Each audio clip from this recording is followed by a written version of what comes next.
Hey, thanks for listening to the Things I Learned Last Night. It's my favorite thing to do. My second favorite thing to do is stand-up comedy. And so we'd love for you to come to those shows. This month, I am in Houston, Plano, that's in Texas, Kingsport, Tennessee, Fredericksburg, Virginia, Charlotte, North Carolina, Milton, West Virginia. Where's that at, huh? Raleigh, North Carolina. It's in West Virginia.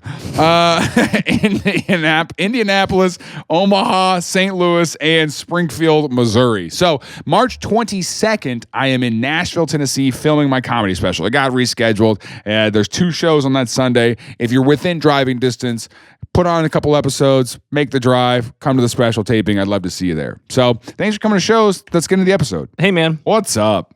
Have you ever heard of... hold on. Have you ever heard of Tom DeLonge? What do you make that face Because I know who Tom DeLonge is, and I know what you're going to do. No, Tom DeLonge of Blink-182, and it's going to be like, oh, wow, the band, and also he believes in aliens, and now the episode is about aliens, and that's what we're freaking talking about, dog. First of all, I know exactly where you're going. Just how about this? Let's not roll a theme song yet. Give me a second. Tom DeLonge, give us some. Oh, sorry. Let me. Who is that? No, we gotta say his name 6 times. That's your favorite way to start an episode. Tom DeLonge. Tom DeLonge. Okay, so here he is. Here's young Tom DeLonge. Yeah. Can you guess what he does? Oh, he looks like a 2003 youth pastor. He's wearing a choker. I persecuted Tim in the Panda Express parking lot the other day. Nobody abuses me. I'm a big strong man. I'm ruining this from now on. I am intentionally ruining this episode. I'm going to get Tim to explode by the end of this episode.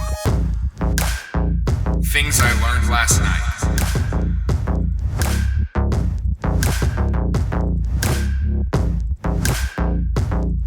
Here's another one of them. This will throw you off. I don't know if you know what he does now that you see this picture. Tony Hawk on a skateboard. Oh, wait, he's fly. He can fly. He's an alien. Here's another. Here's the thing. Go back. Go back to this because this is 90s, right? Yeah. Look at that. Just underneath him, that freaking Chevy Suburban. Dude. I'm not gonna lie. All those. Something about. Yeah. I don't know what it is. I straight up, like, people are like, oh, just delete social media off your phone. Okay, then how would I scroll Facebook Marketplace for 1990s pickup trucks? You know what I'm saying? That's how I spend my evenings right now, is I just go, that'd be nice. And it's a 2003 Ford Ranger, dude. Yeah. People, I'm like, ah. I do. I've been thinking about this a lot lately. I'm glad you brought this up. I need this This is a message to makers of automobiles. Those of you who just draw pictures of cars and then hand it to the people, and they're like, "We'll make this." Those people. I don't care if my car's aerodynamic. Stop trying to make it aerodynamic. Here's the thing, make it blocky like the 90s, like the 80s and 90s. Make it hard corners where if I trip, my skull's gonna crack up and I'm gonna die when I hit it because I want it to just be such a sharp edge. So our neighbors were in car design school. I was gonna say that sounds dumb, but that's what it is. They're in design school for that. And you got to know that everybody in the design school, they're all trying to do something unique and different and new. Yeah. And so they refuse to do stuff that was good and cool. Like, and also I was watching The Sopranos, and like he was driving that maroon Chevy Suburban, and like I was like, but did you know how much those things cost in the 90s? Yeah. Those were like luxury SUVs. Nice. Yeah. You know? I don't care about the aerodynamics. I'm not trying to drive that fast. Right. I don't care about my gas mileage. Give me 8 miles to the gallon. Alex was in my car the other day when my window. I don't care how cars go. My window broke. We were driving. I heard a pop noise. That's weird. And then my driver's side window just started slowly going down, and Alex was like, "That's broken." Yeah, thanks, buddy. Yeah, thanks for pointing that really astute. So then I had to, and here's the thing. I live in California. Today, the weather there is 72 and sunny, dude. It's -1 degree here right now. I said -1 degree, singular. Degree. All right. I had to be in the Hy-Vee parking lot with packing tape, holding my window up and freaking. So the next time any of you are like, oh, Jaren's one of those coastal elites. Oh, Jaren makes a bunch of money, especially these people who pay my checks, the people from these gigs who are like, whoa, Jaren makes a lot of money for that show. Freaking rich. Yeah, I got one show this whole month. That's you saw my entire paycheck. Yeah, that's everything I made. And I'm taping my grandma's window up on the Buick in Kansas City, and it's 12 degrees outside. That car doesn't even, you told me, what was it? I'm so rich. It doesn't even have a tachometer. Is that what it doesn't have? Yeah. Yeah, it doesn't, you can't see the RPMs on this car. That's hilarious. Because the Buick is not designed to be like, oh, am I getting close to shifting gears? The Buick is and that's what I'm saying. I don't care about gas mileage. I don't care about aerodynamics. Make it blocky. Make it cool. Dude, I will say the Buick that I'm driving has the bench seat on the front. Yeah, yeah. It's cool, dude. And like they're coming back. Have you seen the Scouts? The Volkswagen Scout? No. Because Volkswagen bought a huge chunk of Rivian. Mm-hmm. And so now, dude, look up these Scouts, man. If the podcast takes off, this is what I want. Yeah, this is sick. It looks so cool. Yeah, I'm a big fan of this. It's like, because I don't like the Rivian headlights, and they fixed it on the Scout. And it's got bench seats, and they also have it in a pickup version. Yeah, I see the pickup. That's cool. It's so tough. But even this, a little too aerodynamic. It's a little too future. Harden out those edges. I don't want this round crap. Get that out of here. Give me a corner. I don't think it is, but the way that you're smashing this together, I feel like is a hate symbol for something. Like the way you're doing it feels wrong. You know what I'm saying? Like we'll have to Google that. I'm pretty sure that's not a hate symbol. Heard of it. But it looks like it when you do it like that. Speaking of hate symbols, do you want to tell the class what you did to me when we were leaving Panda Express the other day? When I was trying to get in my car? I flipped you off. That's what I do all the time. Is that what you mean? What do you mean? No, when I was trying to get in my car and you followed me to my car. You think it's a hate symbol? You think me bullying you is a hate symbol? It is. All right, speaking of whores, so Tim's car. All right. Hey, you're finding out a lot about us. All right. Yeah, dude, I've got a taped up window. And Tim's car, he can't unlock his car from the driver's side. He has to go to the passenger side, unlock the passenger door, and then lean over and unlock the door, and then shut the passenger door. I mean, I don't know why he does this. Just climb over.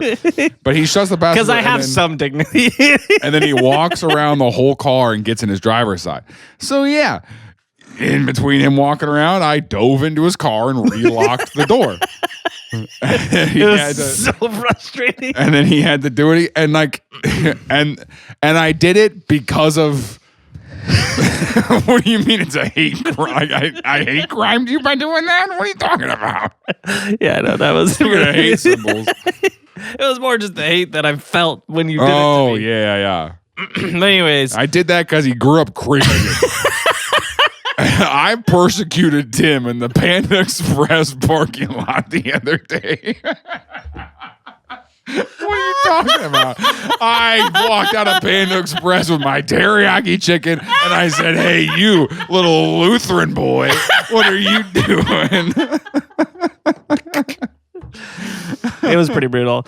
I literally thought, like, you were walking over. I was like, what are you doing, man? Are you going to ride back with me? And you, like, got in my passenger seat. I am going to ride back with you. I was like, okay. And we left, and I was driving away, and I was like, why would he? You drove. Alex rode in your car. Yeah, I was going to let Alex drive my car back. Yeah, I just took advantage of you. I don't know. It was funny. It was funny. That's why I'm letting you brag about it publicly. Anyway, so this is Tom DeLonge. Okay. We've done some bits. Yeah, Tom DeLonge, so here's the deal. I was just saying all of those cars are cool. I think I had a Hot Wheel version of all of those cars. Yeah, me too. And I had this tech deck. That's a real skateboard. I don't know if you know this. Yeah. And then here he is. And here he is in Blink-182. So he is in Blink-182. Yeah. How old were they when this band took off? I mean, the band started in 93. They were, I think, 17 or 18. Scott was 16. Isn't that crazy? Yeah.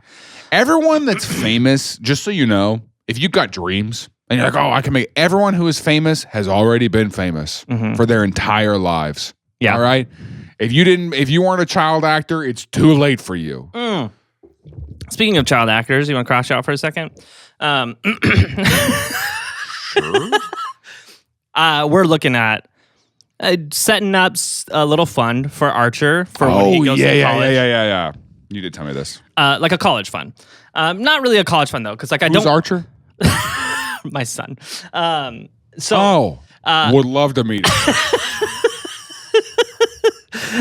So we're looking to set up like a college fund, but I don't want it to be like strictly college. There are funds that exist and that can only be used for college. Right. And so like I'm not interested in that because I'm like, I want it to be something he could kickstart his life is.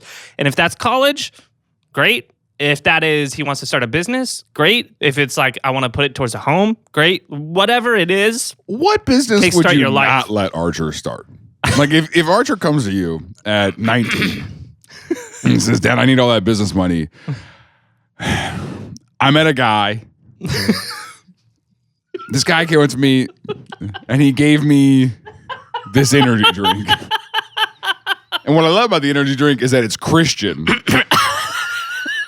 Have you seen the Christian energy drinks? Dude? Yeah, I brought it to a show. I brought it to a recording of this podcast. I thought that's what you were calling back. You did not bring it here. Yeah, we did a whole bit at our last studio. Do you remember this?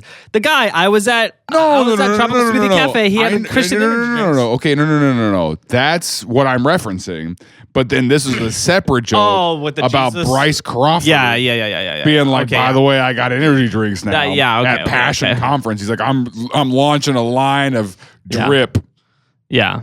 You know? Which do you think we could get sponsored and just make fun of them in all our ads? Do you think we would? Do you think that would break the terms of our sponsorship agreement? That they have time to listen to it. You know what I'm saying? Like, yeah. Because I don't think they're going to get a lot of bites on that. Well, but anyway, so we'll talk about it. I'm saying, like, what businesses would you not let him start? You told me this first episode's got a lot of content. We can't do all this. Yeah, we'll get through it. Here's the thing. So that's kind of what I'm looking at for the fund. Right.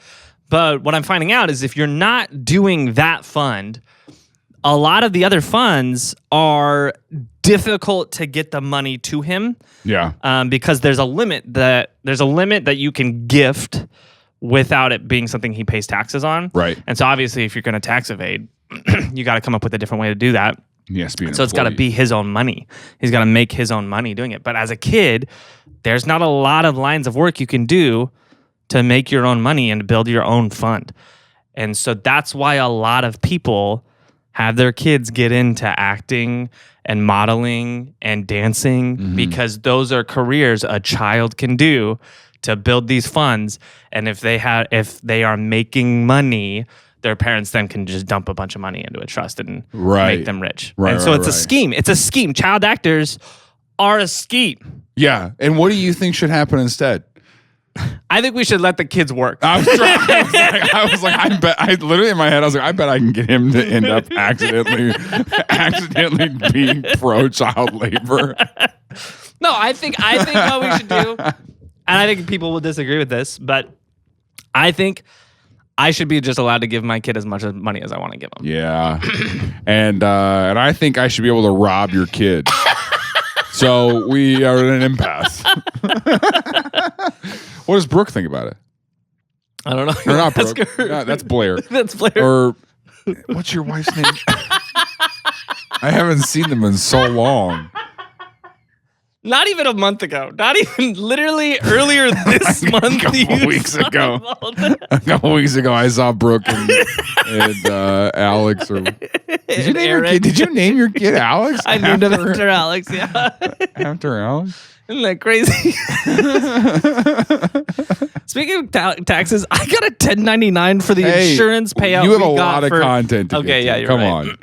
Okay, so this is do that crash out in the next episode. This is Tom DeLonge. Okay. I tried really hard to let my mom let me do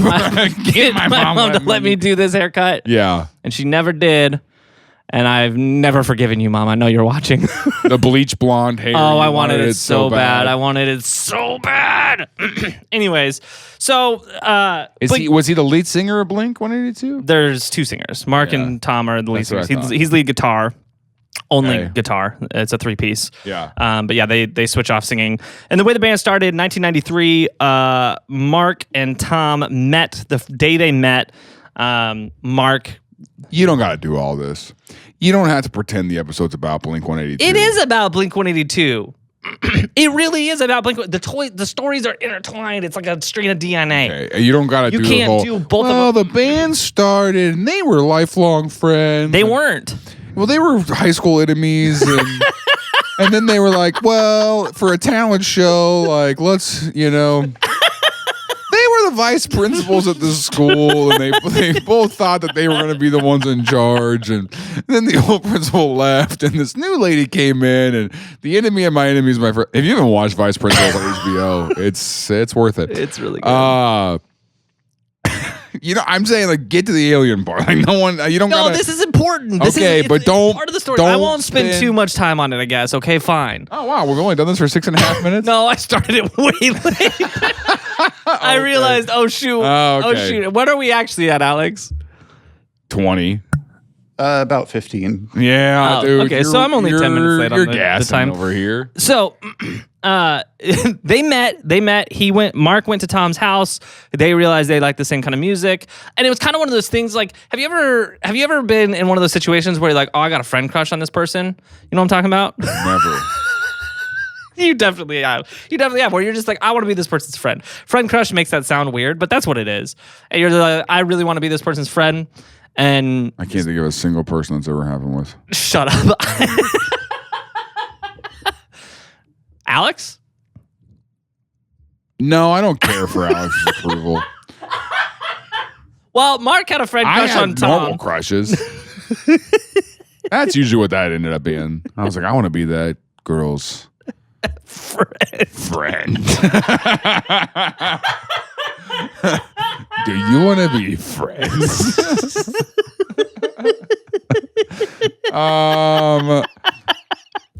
Yeah, I guess I can understand. You got friend crushes. Sure, people. Yeah, you just really want to be that person's friend. Most of my friend crushes, though, and this is the nature of the business that I do, is like, I have trouble differentiating between, like, do I want to be that friend, or do I think that being that person's friend will give me a strategic advantage in my career? Yeah, that sucks. It does. I agree, I don't think that's your career. I'm not using. I think that's today. Yeah, of course. I think people think that about a lot of people. I'm not intentionally. Yeah. But like, that's a thing that I just gotta go, like, do I enjoy hanging out with this person, or is this advantageous for me? Yeah. And like, that's. Which is why you hang out with me. Yeah, dude. 8.5. Well, you got to add a 10 to that. Plus 8, No, so Mark had a friend crush on Tom, because Just look at him. He's so cool. And so the day they met, he climbs the light pole outside his house and falls and breaks both his legs. What do you mean? Outside Tom DeLonge's house? Yeah, he's just like a neighborhood and basically right outside San Diego. And he's like, Suburbs of San Diego. You want to be my friend? Yeah. Will you be my friend if I climb that light pole? Yeah. And so he does it and he falls and he breaks both his legs. Crazy. And then they were friends for life. Okay. And they wrote the first song that they ever wrote that day. Okay. Before he broke his legs. He broke his legs at the end of the day. But they wrote a song called Carousel. Do you see what I'm talking about? You don't have to get to the alien stuff, dude. There's alien stuff coming, and in 30 minutes from now, you're gonna be like, okay, we got a lot to cover. And you're sitting there, he broke his legs. They wrote a song. They wrote a song, and then they broke his legs. And they wrote this song before the song came before they broke the legs. First of all, this wouldn't be this big of a thing. They didn't write the song of like, I broke my legs. My legs are broken. The song was, I plan to break my legs. Like, in 15 minutes, I'll break my legs. Stop. I'm legitimately getting frustrated. Just freaking do the thing. Okay, whatever, fine. So then they started the band Blink 182. Yeah. And they're like a skate punk band. Normal storyline of a band local band, started doing well, started touring with the big skate punk bands, eventually got signed, became the bigger band in the scene. And then they created pop punk, essentially. Yeah. Like, there was a bunch of punk bands before them, but they were the first ones to be really poppy. And then they rose to a kind of ridiculous level. And they were always super childish. And, like, their shows were weird because they honestly joked around more than they played music. And so the two of them... Honestly, it probably feels a lot like what listening to our podcast feels like, where you would go to their show and people would be like, "Can you play a song? Can you And do Mark's what like, we're "Hey, here I for?" broke my legs. My legs are broke." And then Tom's like, "Dude, we got to play the songs." And he's over there like, "We're going to play the songs. But I got to do this thing." And like, no one's laughing. And Tom's like, "We got to remember that." And he's like, "I broke my legs." And then Tom's like, "Dude, I'm only friends with this guy because I feel so bad that he broke his legs in front of my house." And it's like, dude, I'm only in this because I knew you had a friend crush on me. And I felt bad for you. This is a Make-A-Wish, but you don't have this is a Make-A-Wish. Yeah, I felt you regret that joke halfway through the thing. He went, "This is a Make-A-Wish." Like, you were like, "I shouldn't have said that." And you shouldn't have. I broke my legs. The kid, he broke his legs, and then Tom walked out there. He's like, "Hey, what do you wish for?" He's like, "I want to be in the biggest pop punk band in the world." And he's like, "What's pop punk?" You and I are going to define it. What is pop punk? And then they rose to such heights as playing the Shrine Mosque in Springfield, Missouri. That was weird. That was too small for them. That didn't make sense. Yeah. That was a good show that you went to, right? Incredible show. Anyways, if you can't tell, Blink's one of my favorite bands of all time. And I'm not... whatever. We don't have to... Anyways, So they were very childish, was like a big thing about them. They were goofing around. They goofed around all show. Their music videos, every single one of them was a joke. They were like super immature toilet humor about everything. Sure. They put songs on every album, 3 or 4 of them, that were just jokes, just dirty, inappropriate jokes. And then in 2005, something happens with the band. Since then, their original drummer became an alcoholic. They kicked him out, and they brought in Travis Barker. And they're gigantic, doing arena tours around the country. Right. And Tom has all this free time because he's just in a bus all day. It's interesting to me how they all created individual, like, celebrity personas. It's pretty interesting. They each have, like, extreme star power. That's what I mean. Yeah. And I would say Tom and Travis have like ultra star power. Mark has star power. But Tom and Travis are super star power. Right. But anyways, which Travis being the biggest of them, though, I think. I would say so. He built a pretty big name for himself after their first breakup. Yeah. Before then, whose first breakup? His the band or him and the band? No, but nothing does better for PR.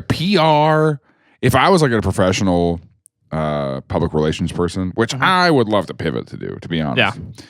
Nothing is more exciting than a celebrity being like, "Yeah, I think we're going to end this relationship." And I'm like, "Oh, okay, give me like a 6-week run up and then you can end."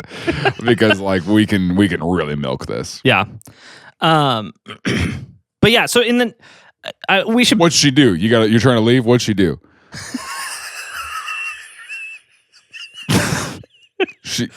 She pulled your backpack straps. Tell me about her skin routine. You, according to a lot of the comments on this video, you're being abused, and it's not funny. According to the comments on this video, you should get out. That's so crazy. Dude, some people have messaged me and been like, "Hey, if you're not joking," and I'm like, "Hey, I'm not." First of all, I'm not joking. First of all, I'm not joking. I'm not a loser, so chill out. Nobody abuses me. I'm a big, strong man. I don't have trauma. That's dramatic. That's crazy. Hey, thanks for listening to this episode of Things I Learned Last Night. If you like this show, we would love to see you on our Patreon. It's a great way to financially support the show. We don't make money from this. It just helps us to pay the people who do make money from this, like Alex and Robert, our editor, and maybe one day me and Tim. Maybe But, one day. You know, but only if you join. Only if you join. We can't We're get waiting. paid We can't get paid until you pay. We can't feed Tim's kid until you join. He's hungry. So. In the arms of an angel. So,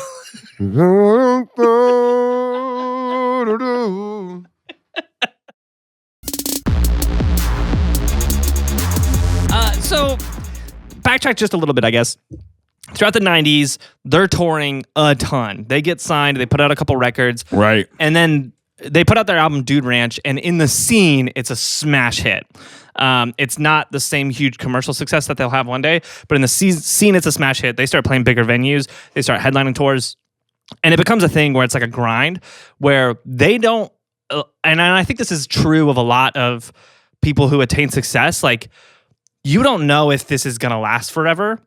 Yeah. And so they're like, oh, like we need to take advantage of this while we can. So they're touring like 200 days out of the year. They're like constantly on the road because like we have to keep hammering this or this goes away. Right. And in those early days, they're van tours. And so they're driving a van everywhere, trading off driving responsibilities. And the band started in 93. They're it's 17, 18 years old. And throughout the 90s, they have all this free time. And so he starts reading on the road. And this is the 90s. You don't have a phone. You don't have well, you have a Game Boy, but that's it. And so he reads alien, like extraterrestrial conspiracy theory books on the road is what he starts to get into. He spends all this time reading this stuff.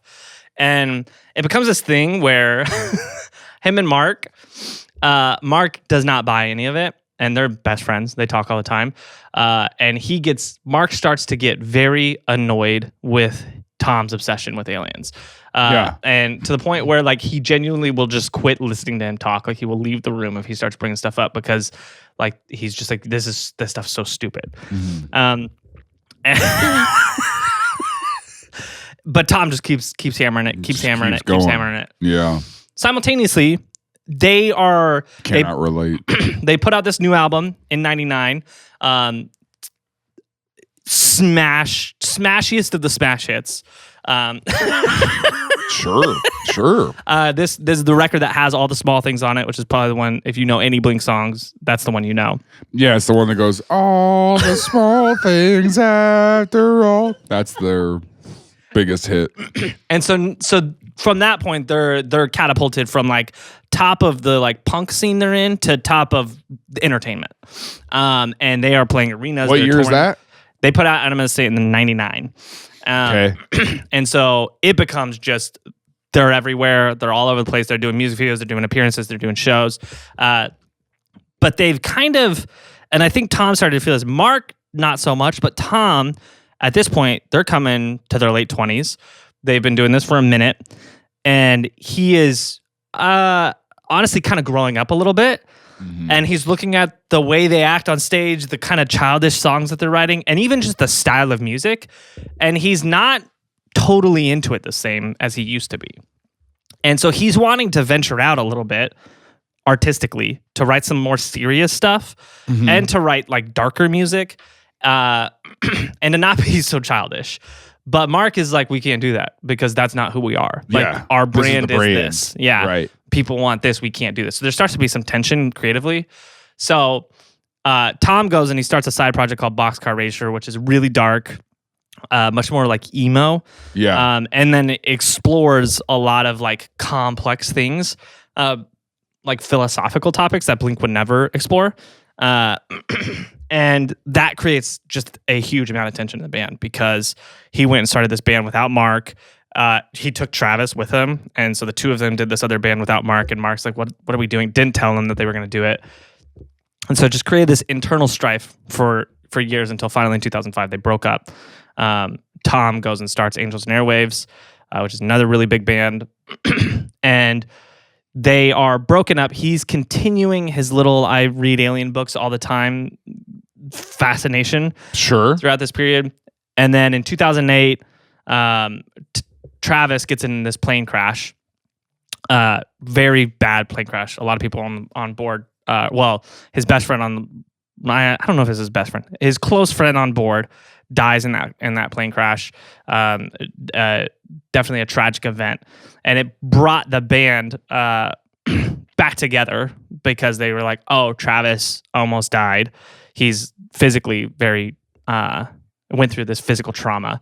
And so they kind of settled their differences, reunited the band, got back together, put out a couple more albums, started touring again.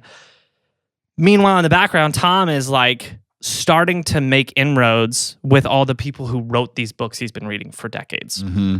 Because he's like, oh, I've got this fame and fortune. Let me use it. And so I'm just sitting here, dude, like, this is so much backstory for... Yeah, dude, Tom got rich. This is part of the story. And you're like, there was a plane crash. He broke his legs. I freaking this get is to part it. of the story. These are our creative differences. I'm ticked off, dog. Yeah, so the podcast ended because Jaron decided that Tim doesn't know how to tell a story. This is part of the story, though. This is an important part of the story. Okay. I swear, dude, if I don't need the detail that in 2008 they got back together, and then what was that other band? It was crazy because Angels and Airwaves is a relevant detail. I'm getting so mad over here. Jeez. Okay. So Tom saw an alien.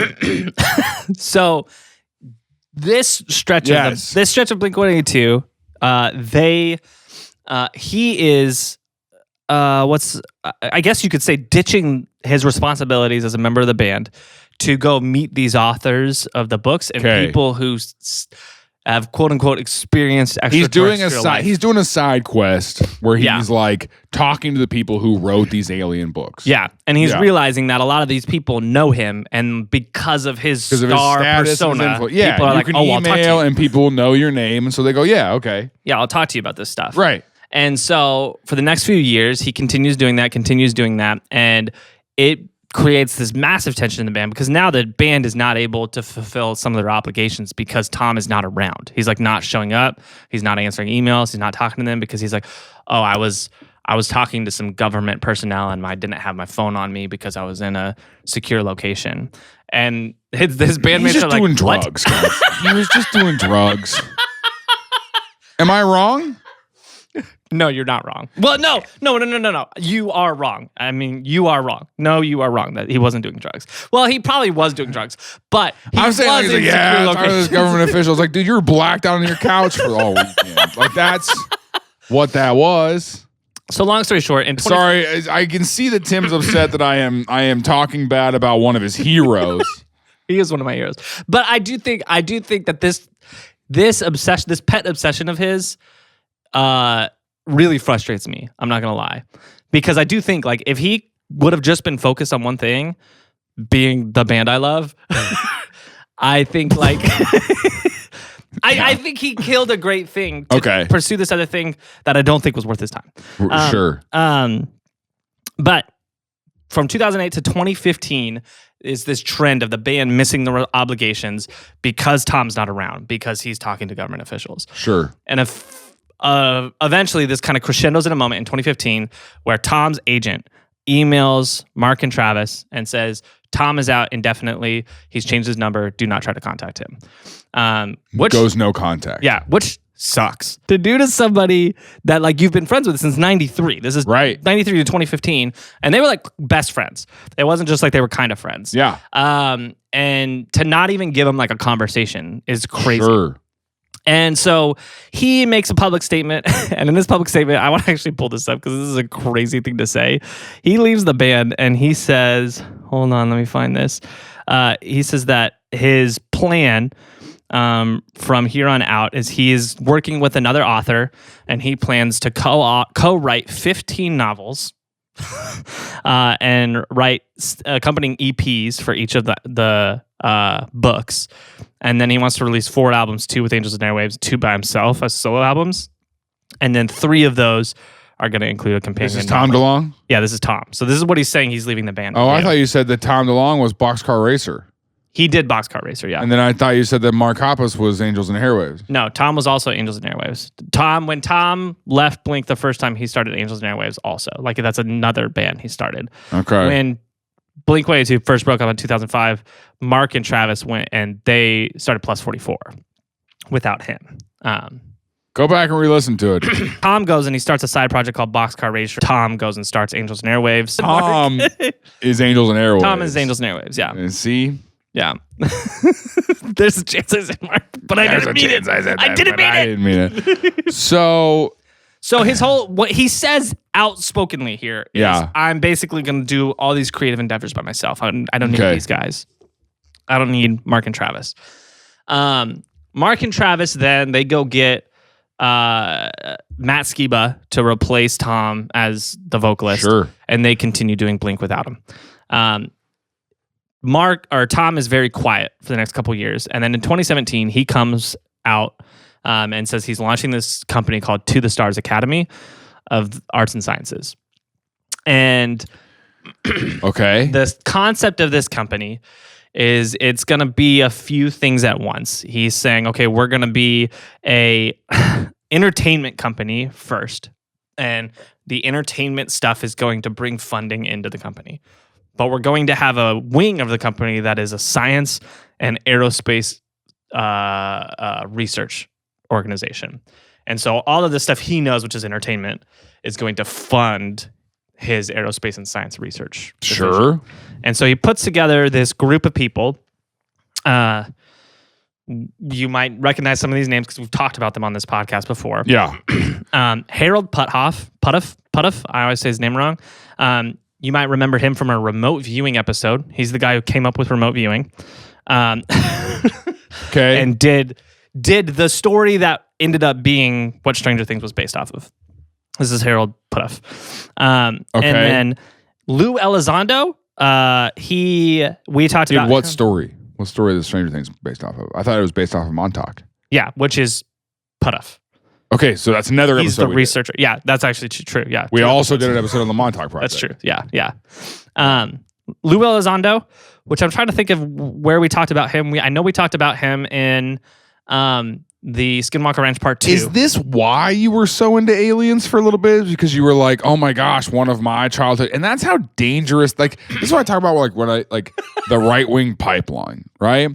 Is that any pipeline exists because Tim looked up the Tom DeLonge mistake. And then was Hold on. Look how cool he is. So Tim was like, this is my hero, right?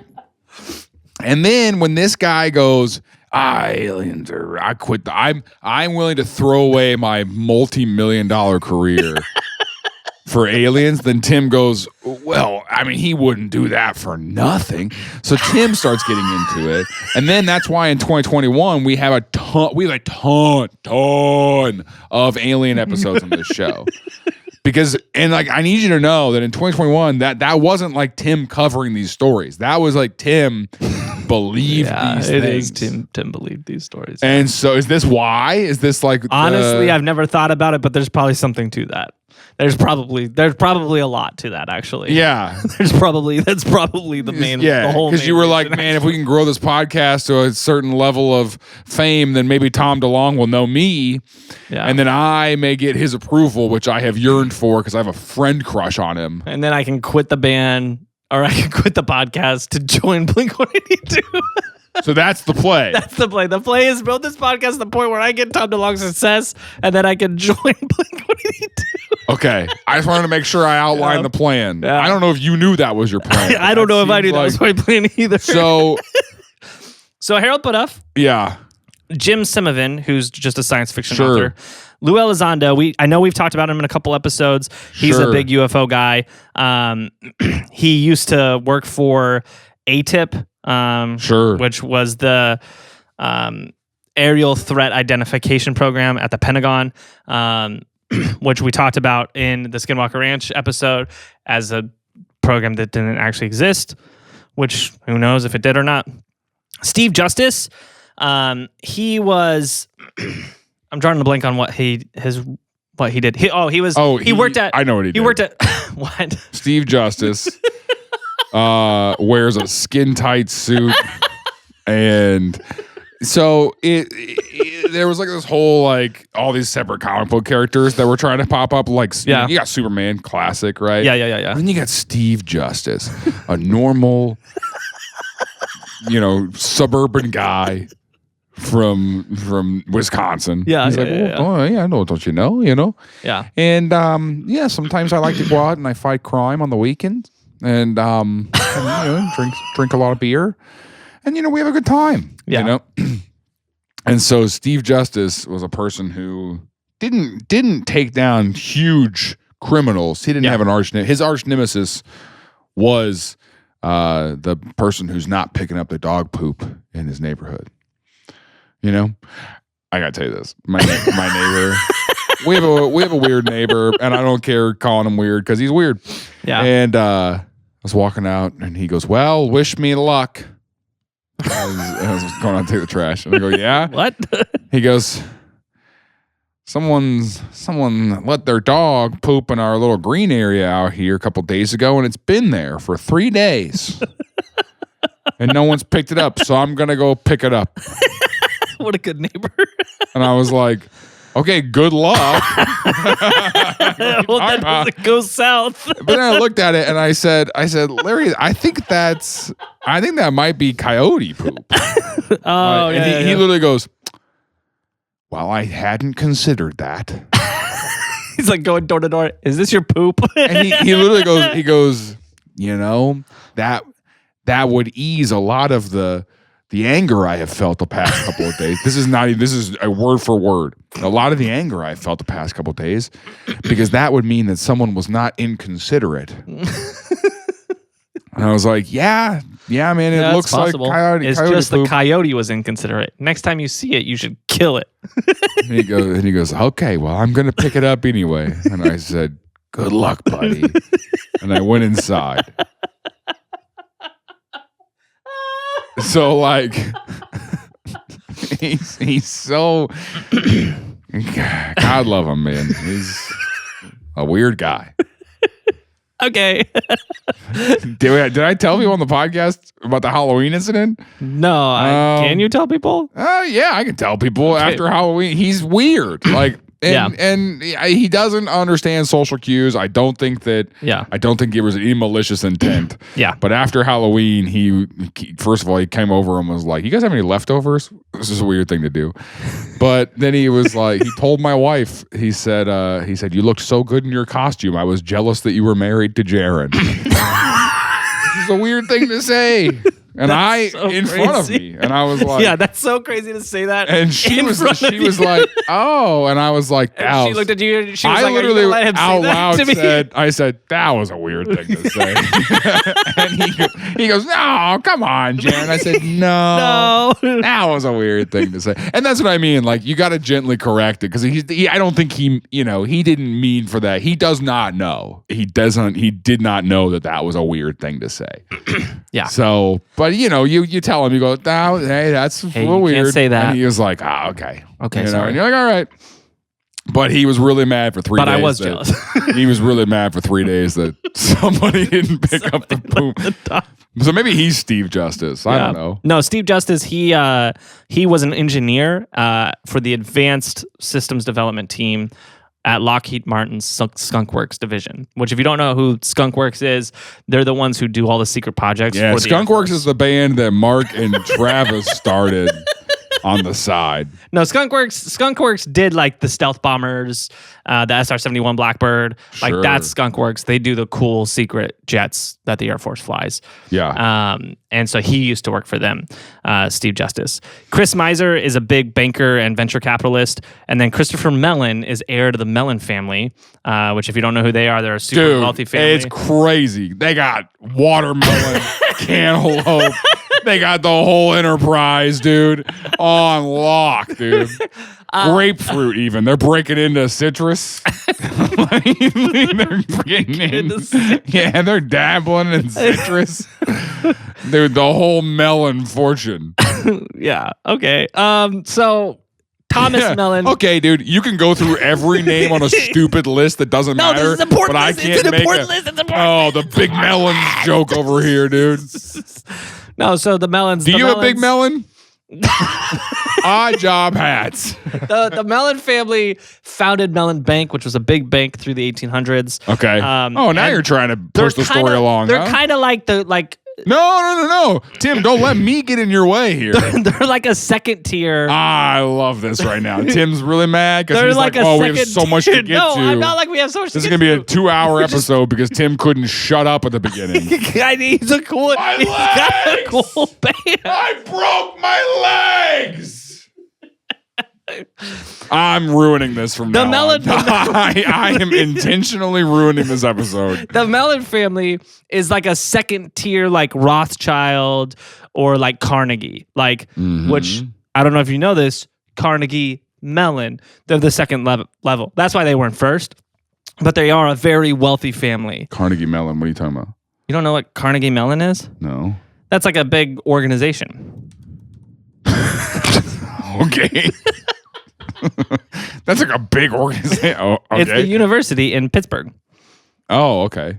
It's it's a big private university. That's why they're second? No, that's why Mellon is second in that list. Carnegie's the big one, but Mellon is also big. That's why people call us Jaren and Tim. Anyways,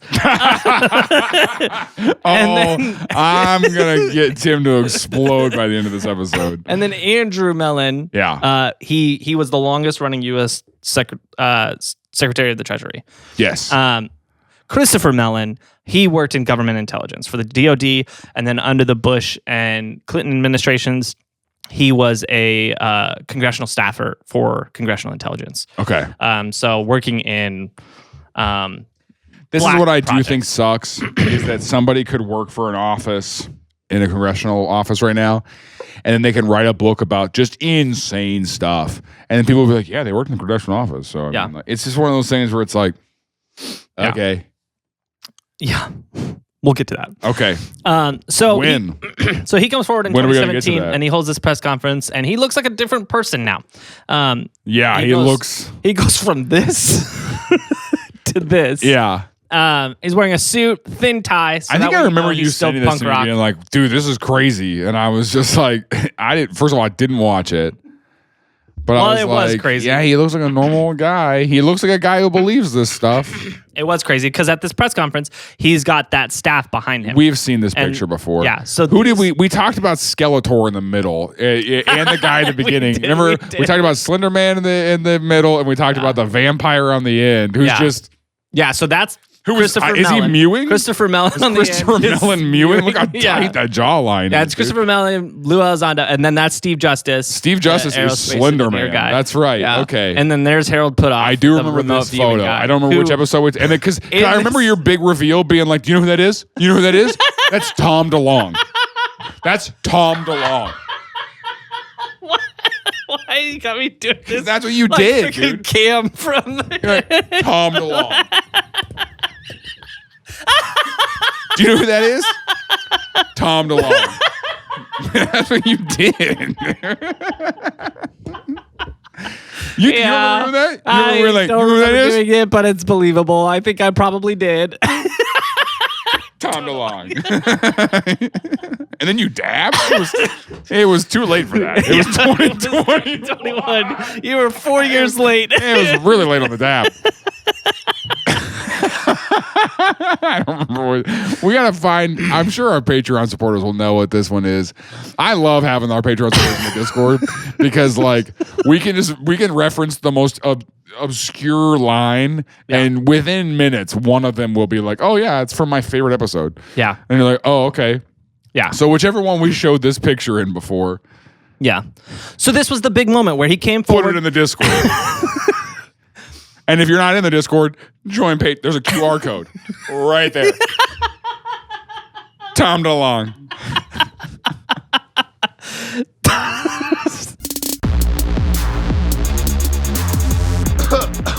Oh boy, am I sick. I sure do need Tim Stone's Get Well Quick Trick. And what is it?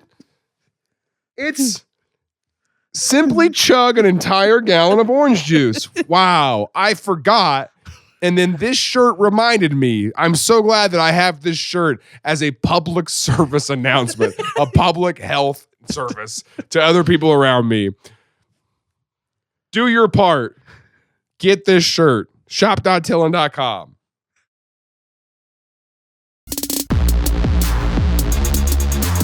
So this is the moment he came forward, unveiled to the stars what it was going to do, what the plan was.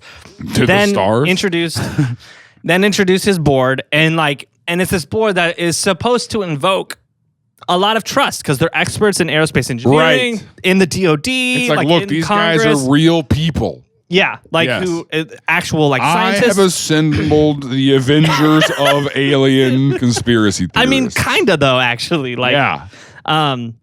And what's crazy is before this moment, a bunch of people were making fun of him because he would post these really cryptic Instagram stories of how he's like, I'm meeting with a 4-star general today. And everyone's like, no, you're not, Tom. But he was. And then he would post a selfie with said general, and the general in the picture is like, very clearly been like, Very clearly, hey, we can meet, but like, you're not allowed to take pictures. This is the skiff. How do you have that? How'd you get Listen, this in we can take a picture, but don't get Vlad in it. You know? You got to crop flat out. Is that the guy's name? Vlad Yes. Nixon? What are you doing? No. Oh, what is this? Who's the alien? What was that alien's name? Alex, What's do you that guy's remember? name? The alien that Remember lived in the Nixon, Pentagon? Nixon was like, Vlad. That was the whole joke. Yeah. There's a subway inside the Pentagon. Yeah. Yeah. Oh, no. I remember this. It starts with a V. It's one of our most hated episodes. Oh gosh. The fans love it, but it's the YouTube comments. The YouTube comments They hate us hate for us it. for that episode. Hate us for it. It's on the tip of my tongue. It's like Vladimir Putin. no, because it's Put that alien music by. You know that. Maybe don't. We got flagged for the John Cena music. Just look up Vlad Alien. I guarantee you'll find it. All right, we're in a race. You had a head start. Valiant Thor. Oh, yeah. Thank you. Shut up, Gosh, Alex. so good. I was looking it up.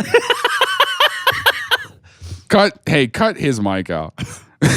Me telling Alex. Valiant Thor. This is his big coming out party to be like, here's my company, here's what our plans is, here's what we're gonna do, here's my really smart board.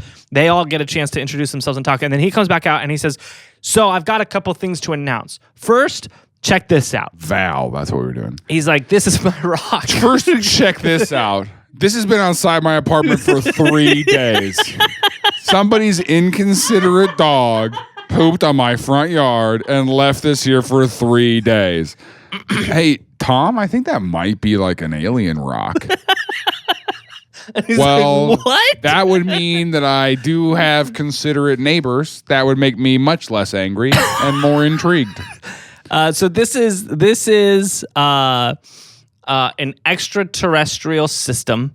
Okay. Allegedly. So what he says is this is an alloy created by extraterrestrial life, and he says what they know is that this consists of 80 distinct layers that are alternating layers. I can see the layers. Yeah, and he says there are 3 alternating elements, and he says this is part of an advanced engineering system from an extraterrestrial spacecraft. And he said they're doing testing on How it. big is this thing that we're looking at? It's a rock. It's like this big. I was going to say, It's just a little rock. Because it's hard to tell on the surface that we're looking at. I didn't know if we're talking about like this is a little pebble or No, it's about this big. And so he says we're doing testing on it to understand what this is, how it was used, and more importantly, how it was manufactured. And he says we're seeking funding to continue that research, to continue work on this. Sure. When we begin to build a better understanding of what this is and how it's made, we plan to build this. And this is a real slide that he showed at this press conference. Everything about this is so stupid. And so if you're listening, you want to describe this? Sure.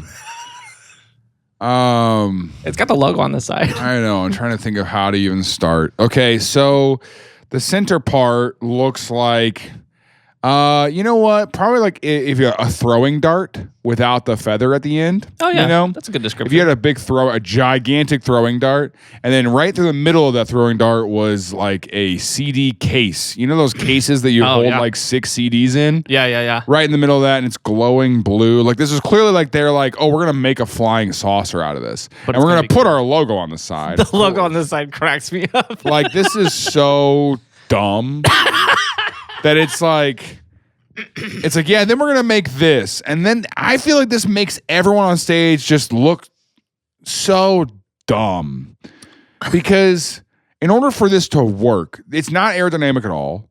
It Like, kind of is. No, but that like the circle thing kind of messes off the aerodynamics. that's not. But the I mean, it's middle is aerodynamic as far as like if you put wheels on the bottom of it, sure, I guess that's not gonna fly. Well, that's the idea. Is it's anti-gravity, so they're building an anti-gravity and craft. this is really important for you to hear as a listener. So dumb. So dumb. Well, what they claim is that this guy, Slender Man, remember? Yeah. He worked for Skunk Works, and he claims he had been working on anti-gravity propulsion systems. And I have defied the arts of gravity. That's like freaking. he sounds like freaking He Who Shall Not Be Named. Yeah, he sounds like Voldemort. But also, like, his favorite song, he just like, I enjoyed the Wicked movie.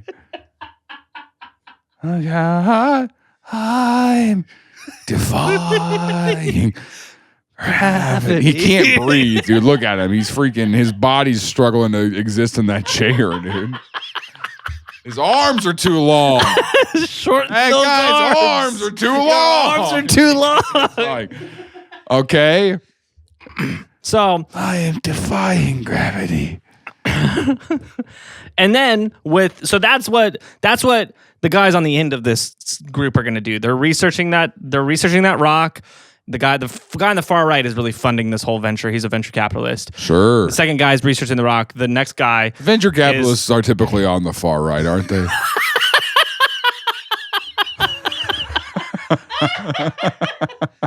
and then the guy in the middle, Slender Man, is going to build the spaceship once they figure out how. I'm sure he doesn't like us calling him Slender Man.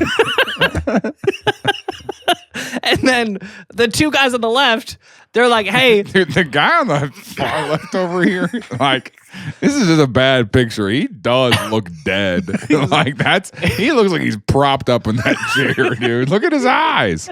He looks dead. And then the guy standing up, did you know this? That's Tom DeLonge. I'm not letting you finish this episode, dude. We're going to be here for 3 hours. I'm so mad at you for this. So the two guys on the left, their contribution to the company is we're going to leak government secrets. So they say, check out these videos of UFOs that the government won't let you see. They put these out. Yeah. I remember that. What year is this? This is 2017. Okay, because I remember these videos.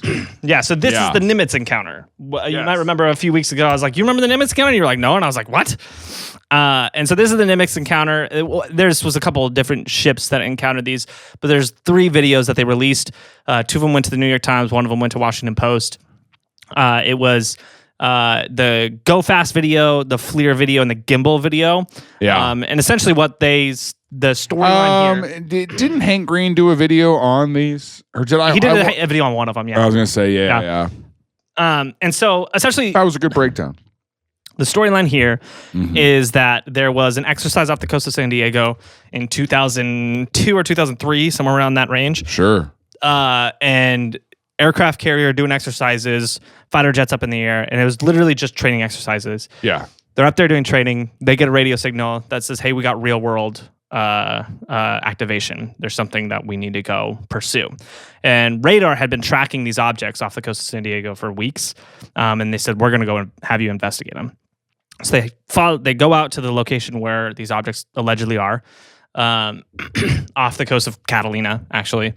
And they get out there, and what the pilots in Santa Barbara? Catalina? Yeah, Catalina, yeah. Oh, wow. It's pretty far up from San Diego. Yeah, they're flying. Oh, Tim, I don't think you know what you just did to me. I think that you opening that story by saying off the coast of San Diego and then telling me it's near Catalina. They were doing. I was just trying to get some clarity. They were it's doing a bit like exercises. earlier you told me that Mark went and started Angels and Airwaves, and then later you referenced it as Tom's band. I'm just trying to get clarity. They were doing exercises off the coast of San Diego. The crafts were spotted near Catalina. Yeah, of course they can get to Catalina because they were defying gravity. I defy gravity. It's only funny when I do it. We got real sibling energy. That's only funny when I do it. So they fly out there. Yeah. They see these crafts, and they describe it as a tic tac. Okay, They that's engage right. one of them, and essentially it looks like a big tic tac. We did an episode a while ago about that cop in New Mexico. I can't remember his name. Who sees that? Lonnie Zamora. Lonnie Zamora. Thank you. You know more about aliens than I do. I know more about our episodes than you do for sure. It's almost like I care about the show and want to grow it. It's almost like you can remember things. It's almost like I have your the brain idea that remembers they stuff. had in the early 2000s of Blink where they're like, oh man, we really got to keep after this, otherwise it's going to die. And you're just like, it's coasting. And I'm like, no, this thing's going to die if we don't take care of it. And you're like, it's coasting. I'm like, I want to go talk to some generals. Yeah. And I'm like, okay. And Alex is over there like, he's on doing his other Indeed right job. now. He's like, he's like, I got to get out of this. Podcast producer Podcast job. Producer. He types with 2 fingers. He's one of those. Oh, dude, my wife has her nails. Watching her type enrages me. It makes me so mad. I'm always like, just give me the computer because she has to do like this. Yeah, so her nails don't get. Here's what I've realized: you just don't like how there's people doing stuff because you get mad when I type too. I looked at Alex and Alex was like, no, you were right on that one, dude.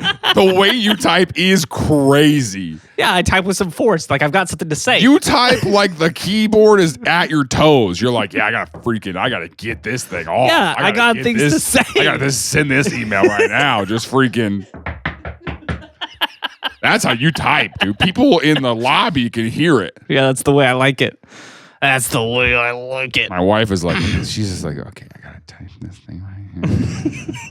And I'm like, just give me the laptop. It's free. And she's like, you just don't trust me to do anything. And I'm like, well, well, I don't. You're palming the keyboard. It's the same. I hate the noise. Like it's the same thing. Like sandpaper. I can't do that. Yeah, I hate the noise of like nails on a phone.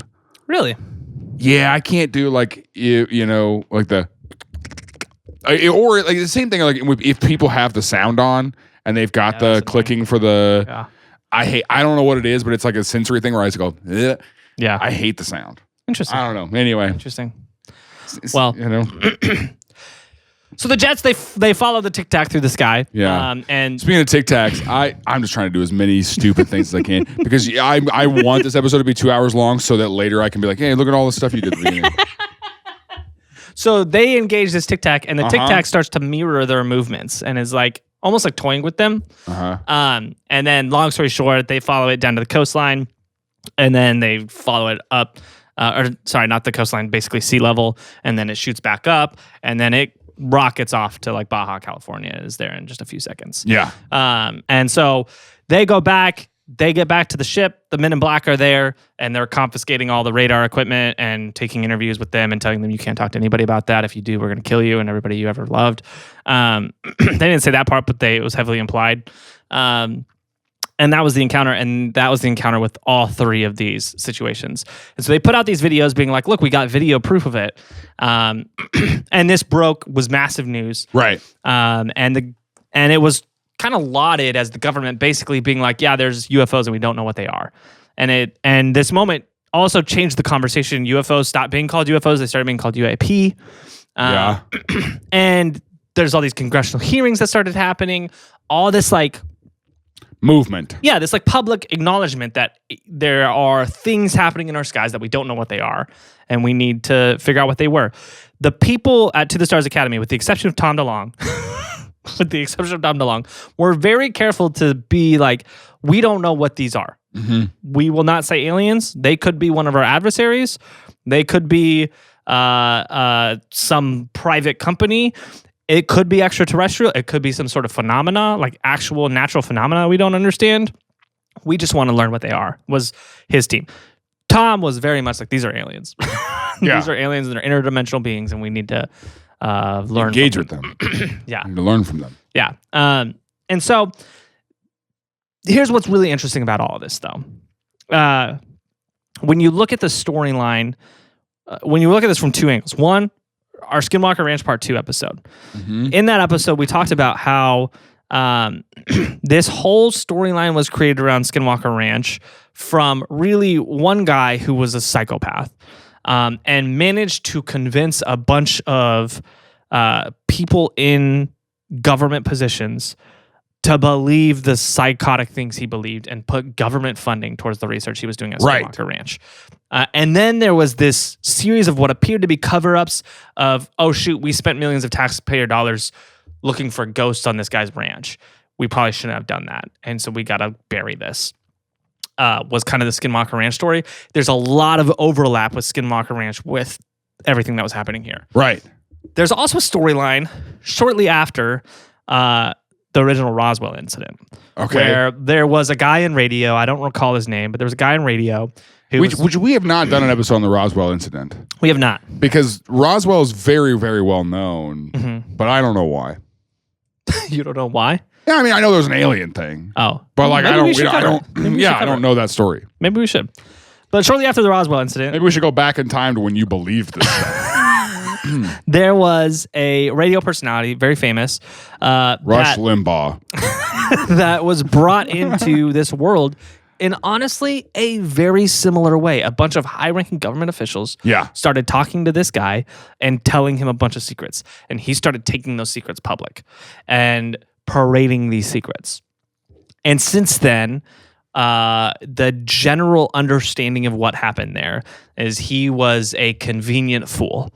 And so he was someone that they could say a bunch of stuff to that were not true, that he could then parade around as if they were true, and the public would begin to say, oh, the government has alien bodies at the bottom of Area 51. Right. While meanwhile, at Lockheed Martin Skunk Works, they were building the SR-71 Blackbird. Right. And so it was kind of like a 3-card Monty where you were tricking the public to be like, look at all the alien stuff while you did something real back here. Yeah. And it's beginning to appear like Tom DeLonge was the useful idiot, where you could say, hey, let's let him show these weird videos of stuff that we know that these aren't really actual aliens. We understand what they are, but we can act like we don't. And we can bring them to the public, and a bunch of people will talk about them while we work on all this stuff back here. And no one else will have any idea what we're actually doing. What was the stuff back here they were working on? We don't know, because they kept it secret while they leaked all this stuff to Tom DeLonge and to Congress and to the news. And it became this big thing that was on podcasts, and Tom's touring all the big podcasts, all the podcasters are talking about it, talking about how aliens are real. While what I think is actually going on is they're working on some special project that they don't want anyone's eyes on. Yeah. And Tom was just the very useful mouthpiece that they could take forward to do that. Does he know that now? No. He is very outspoken about how he was right. He actually sells shirts on his website that say Tom was right about aliens and how like he proved it. He got this conversation out in the public eye and got people comfortable with acknowledging that something else is out there. And who knows? I guess like you could say there's a possibility that all of this was genuine and these people were genuine. I don't think that's the case.